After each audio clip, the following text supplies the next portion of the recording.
Hello students, I am going to start with the chapter 13 that is introduction to graphs. ठीक है, that one you already done graphs. बहुत easy है ये chapter, तो ये finish up हो जाएगा within a one day. तो आप बस इसको ध्यान से समझो, मैं जो मेन चीज़ें बता रही हूँ. बाकी बहुत ईजी है, आपको ड्रॉ करना आता है, जस्ट पॉइंट गिवन दिए होंगे and you have to draw on your notebook. But you want do one thing, you have to draw these graphs on your graph paper and then paste it on your notebooks. ठीक है, क्योंकि copy पे अच्छे से नहीं बनता है.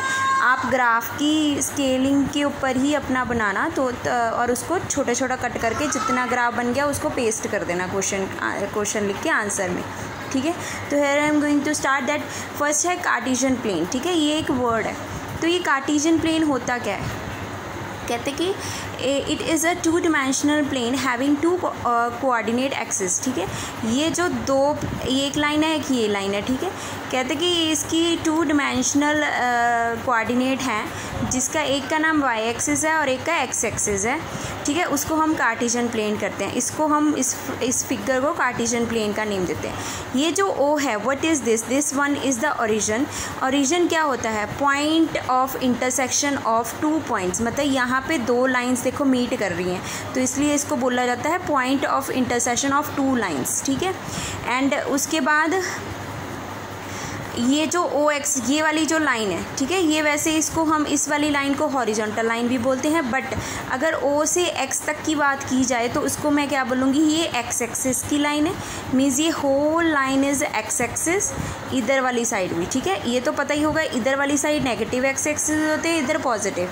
और ये पूरी लाइन है वाई एक्सिस की. ऊपर वाली साइड पॉजिटिव वाई के वेब पॉइंट्स होते हैं और नीचे नेगेटिव वाई के. ठीक है, अब यहाँ पे जो एक्स ऑर्डिनेट है, अगर इनकेस एक्स ऑर्डिनेट मतलब एक्स के पॉइंट की बात आ जाए, एक्स ऑर्डिनेट है तो उसको हमें एक नाम दिया जाता है एब्सिसा. इसको क्या बोलते हैं? एब्सिसा. एंड वाई के ऑर्डिनेट्स को हम क्या बोलते हैं? कोऑर्डिनेट को हम बोलते हैं ऑर्डिनेट. इसका नेम है वर्ड. तो ये आपने ध्यान रखने, एब्सिसा एंड ऑर्डिनेट. ठीक है, ये वाली जो लाइन है, जो मैंने कहा है वाई एक्सिस है, इसको वर्टिकल लाइन बोलते हैं. इस वाली लाइन को हम बोलते हैं हॉरिजॉन्टल. ठीक है, the line O x and O y जब टुगेदरली इकट्ठे बनते हैं तो हम इसको क्या बोलेंगे? Coordinate x axis. ठीक है, इसको कोऑर्डिनेट ऑफ एक्स एक्सिस, ये जो फॉर्म बन गई, ये कोऑर्डिनेट ऑफ एक्स एक्सिस की बन गई है. ठीक है, तो let's start with the one example. यहाँ पे जैसे सपोज उन्होंने क्वेश्चन दिया है प्लॉट. कहते हैं एक पॉइंट प्लॉट करो जिसका नाम ए दे दिया है 40, बी दे दिया है -2 3, देन सी दे दिया है 04, डी 33 दे दिया. ठीक है, तो आपको ये तो पता ही होगा, जो ब्रैकेट है उसमें फर्स्ट डिजिट हमेशा एक्स का होता है एंड सेकंड डिजिट वाई का होता है.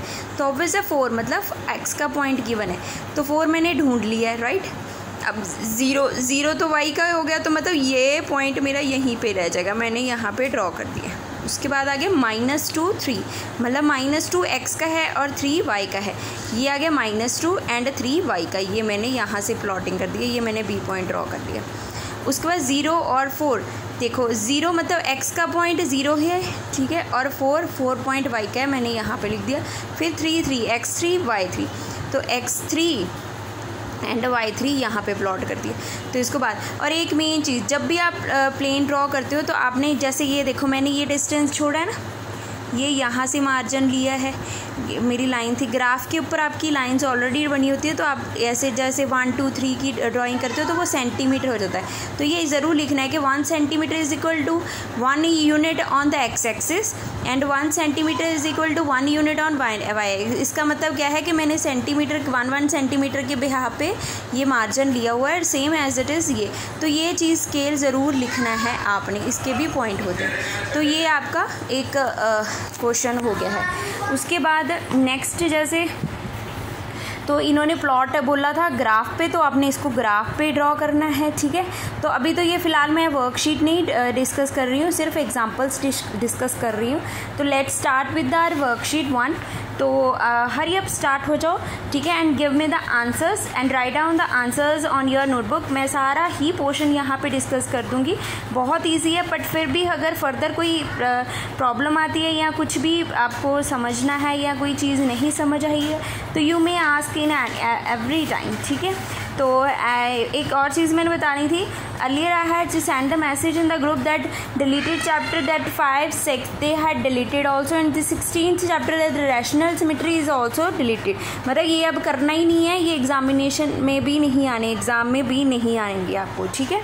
तो अगर जिन्होंने नोटबुक पे कर लिया दैट्स फाइन, जिन्होंने नहीं किया बच्चे करने की ज़रूरत नहीं है। तो वर्कशीट फर्स्ट में क्या कहते हैं, the right down the answers of following questions, ठीक है। तो उन्होंने फर्स्ट बोला है what is the name of horizontal line, अभी मैंने बताया हॉरिजॉन्टल कौन सी होती है, ये वाली। And what is the name of vertical, कहते हैं वर्टिकल क्या, उसको क्या बोलते हैं, एंड द कार्टेशियन पॉइंट। तो आपने आंसर लिखना है, the answer will be horizontal line is called x axis, ठीक है, एंड